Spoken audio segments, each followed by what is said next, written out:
चली, मेरे ख्वाजा की नगरिया मेरे ख्वाजा की गली, मेरे ख्वाजा की नगरिया मेरे ख्वाजा की गली।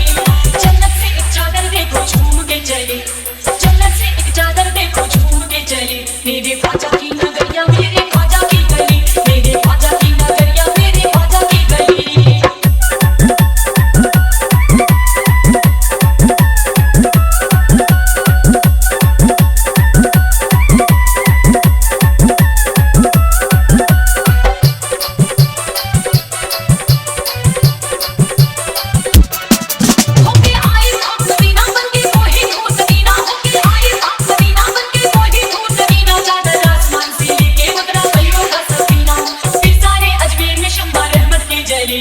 फिर सारे अजमेर में शम्मा रहमत की जली, मेरे ख्वाजा की नगरिया मेरे ख्वाजा की गली, मेरे ख्वाजा की नगरिया मेरे ख्वाजा की गली। जन्नत से एक चादर देखो झूम के चली, जन्नत से एक चादर देखो झूम के चली, मेरे ख्वाजा की नगरिया मेरे ख्वाजा की गली, मेरे ख्वाजा की नगरिया मेरे ख्वाजा की गली।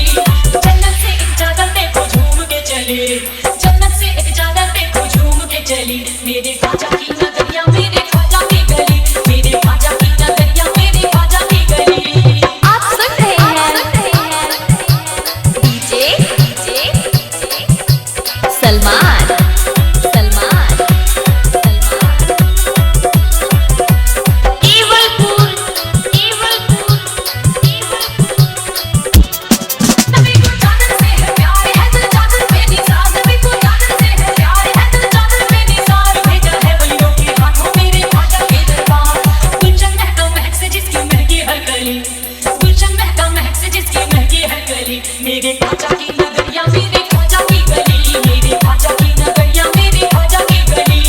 जन्नत से एक चादर देखो झूम के चली, जन्नत से एक चादर देखो झूम के चली, मेरे ख्वाजा की नगरिया मेरे ख्वाजा की गली, मेरे ख्वाजा की नगरिया मेरे ख्वाजा की गली। जन्नत से एक चादर देखो झूम के चली, जन्नत से एक चादर देखो झूम के चली, मेरे ख्वाजा